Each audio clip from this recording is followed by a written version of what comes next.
Angry people. Yeah, I know about some angry people out here. There's angry people everywhere. And guess what? We cannot control the emotions of others. We can't.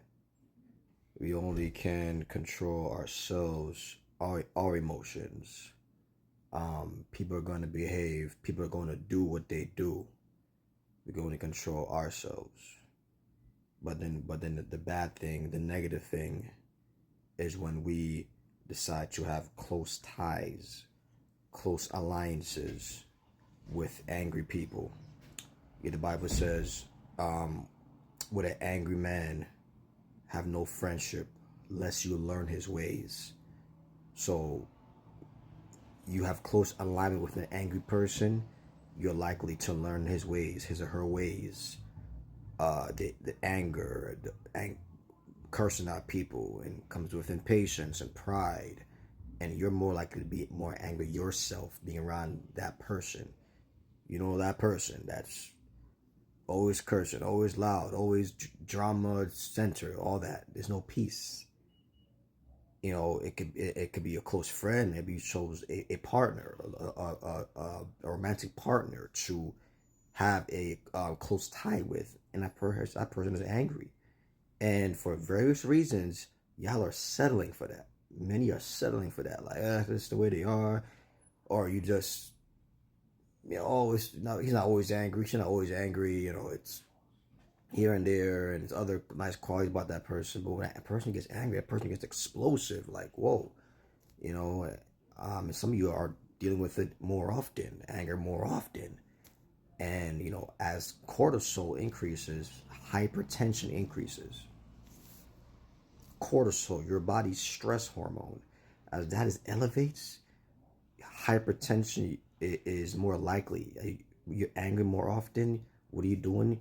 You're stressing your body out more, and you're more likely that your blood pressure will be high, which what can lead to what? Heart attacks, strokes. So you having that close friendship, being partner with that person in a relationship, you are doing a disservice to your health. You're doing a disservice to your brain. Always being angry, it will impair reasoning. It can impair your memory. It can impair your cognitive functioning when you are not when you have a lot of angry people to be in your inner circle, right? The money isn't worth it.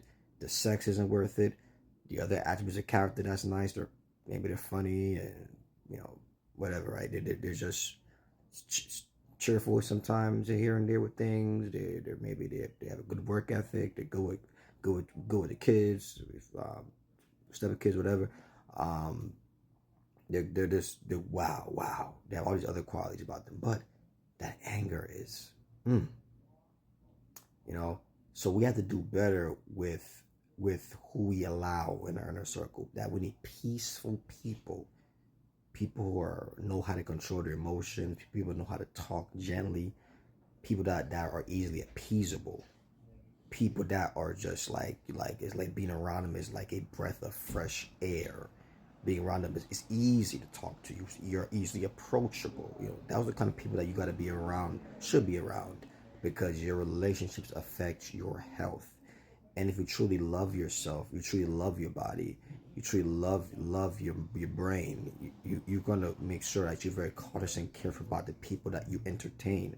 It could be even a relative, it could be even your parent, it could be even your sibling, that you need to start set boundaries and say, well, listen, we can't hang out like we used to. We can't be close like we used to. Doing this, doing that, even if that person is a relative. For real talk, your health is that precious. So if you are concerned about your health, be more diligent about having peaceful people in your inner circle. God, as the Bible says, God has called you to peace. Ooh, God has called you to peace. Oh, what a God I serve. What a God, called us to peace. Not the drama, not the chaos, not the stress and tension whenever you walk into the home and walk in that environment with that person. No, he's called you to peace, to clarity, to serenity. And your health will thank you. Greater blood flow, greater digestion, bowel movements. You know, greater immunity. Body be able to fight off infections easier. You won't get sick as often. You're more focused. All right. Your relationships have a lot to do with your health. All right. So don't be sucked into all that drama and people at work and people here, people there. And if you're in an atmosphere where it's hard to get out of, maybe it's your home environment, maybe, you're trying to get out of there, apartment building, I don't know what it is. Some of you are in a situation where it's hard to get out of. You put your head to the plow. You keep working. You develop a plan to get out. If it's really a toxic environment, you cannot control what they do. You can only control what you do. And the best thing, if this is really toxic where you are, save your money, work, be diligent, find somewhere safe. All right, because being involved in all that, man, it's affecting your health negatively. Okay, I care about your health. All right, y'all. Let's do better for associations and friendships and relationships. God bless you. Love you.